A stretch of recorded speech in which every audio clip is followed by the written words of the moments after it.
I'd like to have you now jot down the theme of the seminar. Every seminar should have a theme, I guess. We've got one. It's on some of our literature if you happen to notice it, but if you didn't, for your notes, here it is. The theme of the seminar goes like this: the major key to your better future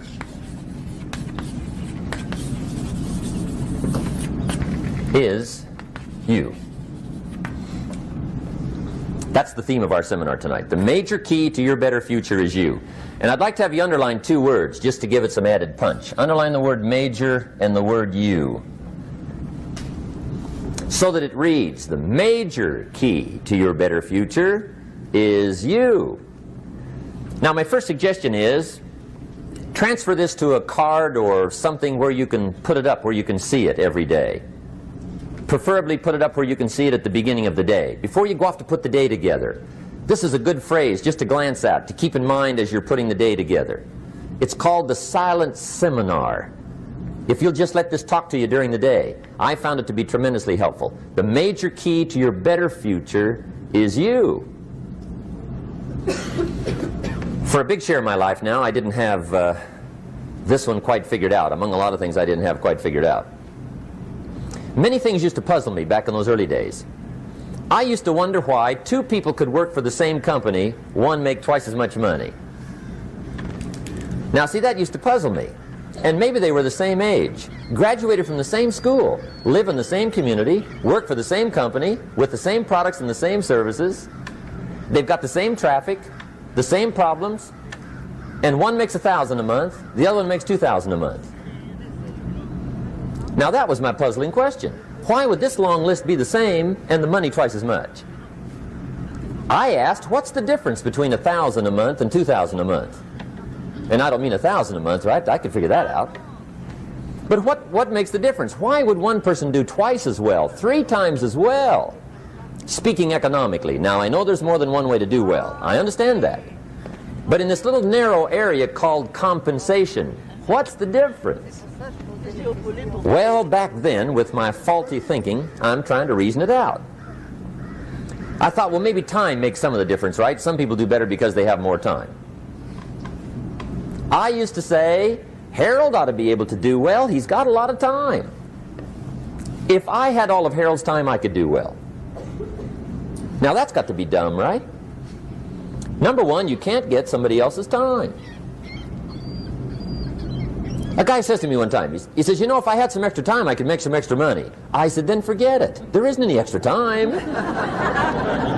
Hey, when the clock strikes 12 midnight, that about wraps it up, right? I mean, you can look around the gongs there for a little more, but it's over.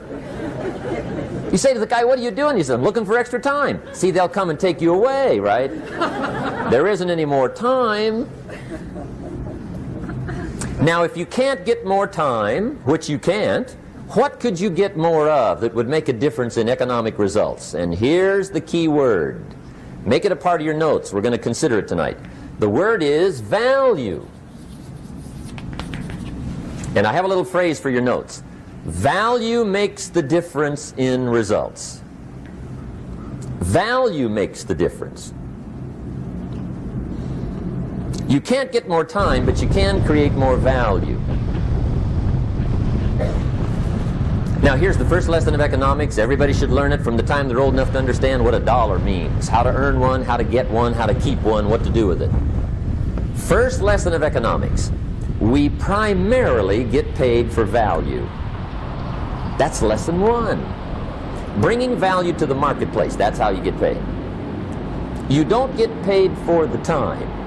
I know it takes time to bring value to the marketplace, but you get paid for the value, not the time. Now, since that's true, here's one of the key questions of the evening. Is it possible to become twice as valuable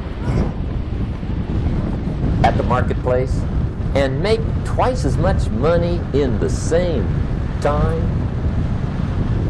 Could you become 3 times as valuable? Make 3 times as much money in the same time? Is that possible? The answer is yes, if. And it's always if, right? Life is known as the big if. Harry Truman once said, life is iffy. How true. And here's the big if we're going to consider it tonight. It's possible to do much better at the marketplace if you go to work primarily on yourself. And that's the theme of our seminar tonight. Learning to work primarily on yourself. People have asked me for the last 24 years, how do you develop an above average income? And the answer is, become an above average person. Develop an above average handshake. Some people want to be successful, they don't even work on their handshake. As easy as that would be to start on. They let it slide, they don't understand. Develop an above average smile. Develop an above average excitement. Develop an above average interest in other people. Develop an above average intensity to win. See, that'll change everything. Probably one of the most frustrating experiences in life is looking for an above average job with above average pay without becoming an above average person. It's called frustration.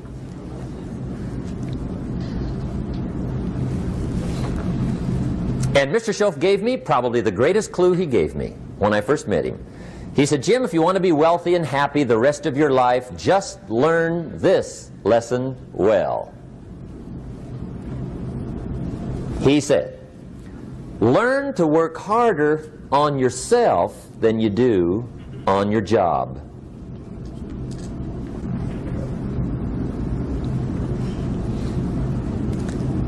Then Mr. Shoaff gave me probably one of the most important clues among so many things he taught me, but this was in those early days.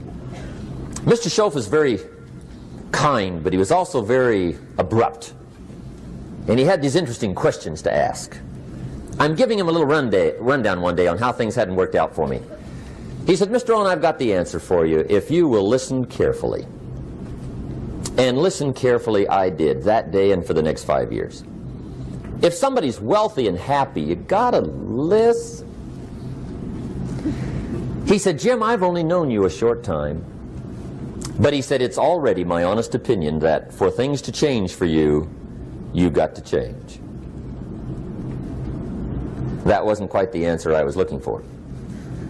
But that's the answer he gave me, and I pass it along to you on this warm summer evening in Anaheim, California, 1981. For things to change for you, you've got to change. Otherwise, it isn't going to change.